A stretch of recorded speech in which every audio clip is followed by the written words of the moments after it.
One piece of advice that I would give to this year's contestants is really just to enjoy the process. I mean, you're going to be surrounded with smart people the whole way through. It's a really good chance to kind of get to know your profs better, your advisors. They'll be constantly giving you good feedback the entire way through. And then if you're lucky enough to get a chance to go to Ottawa, you get to meet some really cool people there. So just the entire way, just try to enjoy everything, soak it in, because it's going to be over before you know it.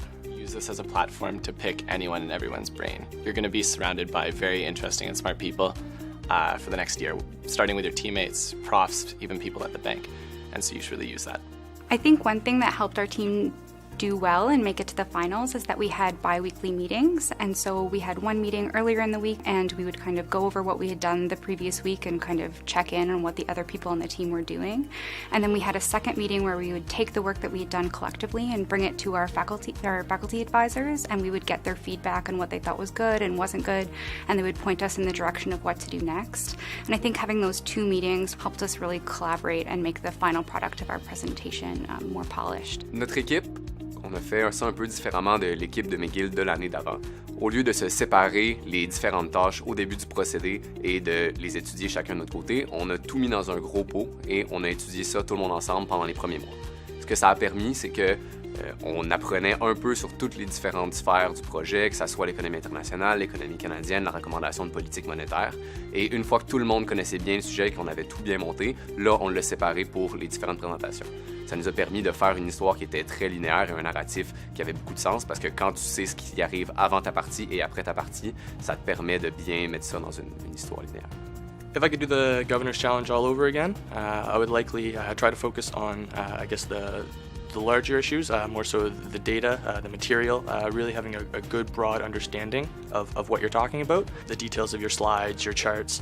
These things can kind of bog you down throughout the process if you're spending a lot of your time doing these visual things, whereas I think it's a lot more important to spend the early parts of the process really kind of building a foundation, getting to know your material. The one thing I would do differently was start making my presentation earlier. It's one thing to have a bunch of content, but if you can't tell your story, then there's no point. One thing that, having done the Governor's Challenge 2 years, both years I wished we had done differently, is I wish we'd kept our presentation more flexible. So the first year I did the Governor's Challenge, it was when there was a lot of volatility in oil prices, and it felt like every week we kind of had to keep changing what we were saying. So that was quite difficult to kind of continuously work in new information to the presentation. And then actually in the second year, the same thing happened. So the first round, we had made a presentation and practiced a presentation based on Hillary Clinton winning the election. And obviously that didn't happen, and so a week, 2 weeks, whatever it was before the first round, we also had to redo our presentation and start practicing it from the beginning. Je pense que ce qui a distingué notre équipe, surtout à la fin, lors des finales, c'était pas notre présentation, mais notre réponse aux questions.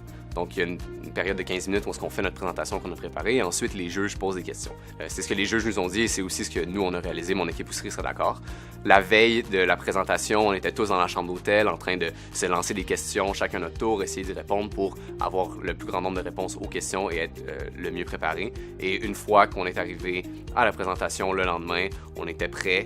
On s'attendait aux questions et surtout, on était relax. On n'avait pas le stress de parler, d'avoir les juges devant nous. On s'attendait à ce qu'ils allaient faire et on avait déjà simulé ce procédé-là. Something that happened to us is that we were really excited to prepare for the questions, and creating charts and looking at data really helped us frame how we expected to answer questions. We anticipated a lot of different questions, so we made a lot of slides, but you have a limited amount of time to answer each question, so it can kind of take away from your answer when you're flipping through to get to a slide instead of spending that time actually answering the question. So one thing I would avoid is making too many slides. It can be helpful to make them in terms of thinking through how you're going to answer the question, but not necessarily including them in your final presentation.